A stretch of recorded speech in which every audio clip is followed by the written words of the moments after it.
A few of you fine people have recently pointed out in the comments that a lot of the content we produce here at Coin Bureau is too focused on the United States. And you do have a point. Whether it's discussing the Fed's latest moves, the sins of Gary Gensler, or the implosion of yet another US bank, the shenanigans playing out stateside do get an awful lot of airtime. Now, the US may be crypto's biggest market and a source of a lot of the money, development, and enthusiasm for the industry, but that doesn't mean it's the be-all and end-all.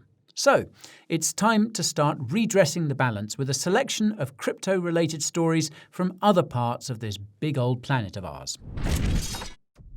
Let's start off back in the UK, the collection of rain-swept islands off the coast of Europe that brought the world yours truly, along with many other things that actually serve some sort of useful purpose. Now, you probably noticed that Britain indulged in a bit of pomp and ceremony over the weekend, whereby we made an old man sit on a chair for several hours and gave him a fancy hat at the end of it. Yes, the coronation of King Charles was the biggest occasion to hit the old country since his mother's funeral last year.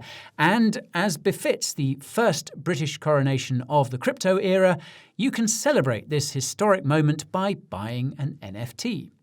Yep, the Evening Standard newspaper teamed up with Nifty Gateway to release a set of NFTs called The Oath, featuring a picture of the crown that Charles now presumably wears around the palace.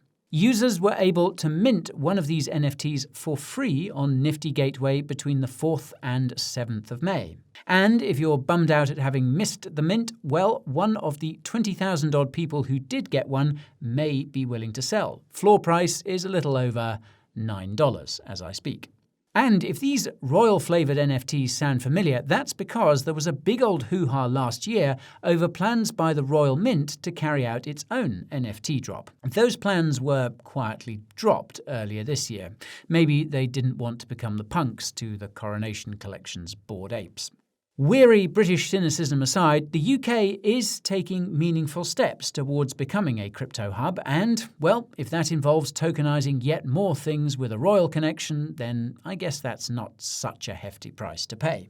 However, there is competition coming from other European countries looking to attract the crypto industry to their shores, and Portugal seems to have gotten ahead of the curve. Now, anecdotally, I've lost count of the number of crypto and Web3 folks I've spoken to in recent months who have upped sticks and moved to Portugal, including 2 members of the Coin Bureau team. And this is backed up by a recent report from Greenfield, a crypto investment firm, which identifies Lisbon as, quote, the world's most important crypto hub, with Berlin and New York tied in second place. Now, it should be noted that, according to Decrypt, quote, the report anonymously surveyed 68 heads of companies and protocols whose founding members are European in origin or are also headquartered in Europe. So, arguably, there's some bias to account for. But it does highlight the fact that thanks to the recent passing of the MiCA bill by the European Union Parliament,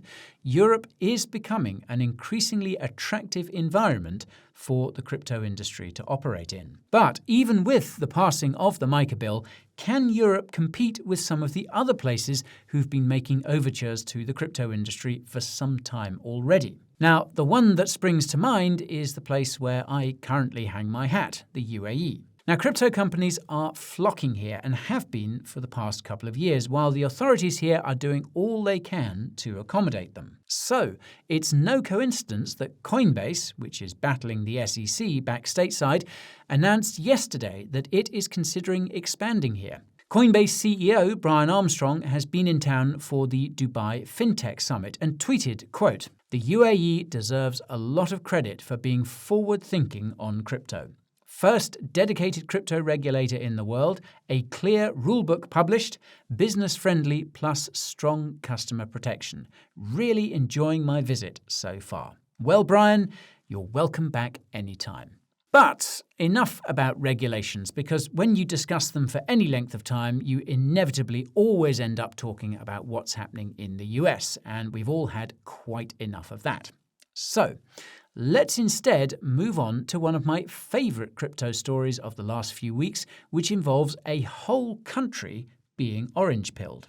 You may recall reading recently that the tiny mountain kingdom of Bhutan had been found to have been investing in crypto via its sovereign investment fund. Now, unfortunately, that investment came to light because the fund had parked some of its crypto in BlockFi and Celsius and was thus named in the bankruptcy filings for the now defunct platforms. Anyway, despite the rather unhappy circumstances, the story was an interesting one because the investment hadn't been publicly disclosed and prompted speculation about whether other countries have been aping into crypto on the QT. But that's not the story I want to talk about today. Bhutan's involvement with crypto actually goes a lot deeper than just owning some Bitcoin. It turns out they're mining it there as well, using the country's abundant reserves of hydropower. They have, apparently, been at it since around 2020 and are now looking to ramp up their operations through a partnership with crypto mining firm Bitdeer.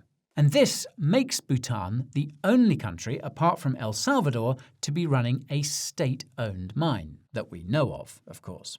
Now, to me, this is exactly the sort of progress we want to see in the Bitcoin mining sector. Rigs powered by renewable energy in small and remote countries, contributing both to the security and decentralization of the network and the GDP of these countries. With luck, others will be seeing this news and taking note. So there we are, folks, a few crypto stories from around the world that had absolutely nothing to do with the USA. I hope you found them useful, interesting, and insightful. So if you did and would like to see more of this sort of thing, then let me know in the comments below. And maybe you could let me know of some cool crypto goings-on in your country that I could cover in future.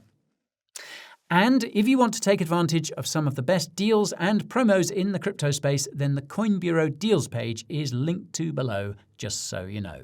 Anyway, thanks for watching, like and subscribe, and I'll see you again soon.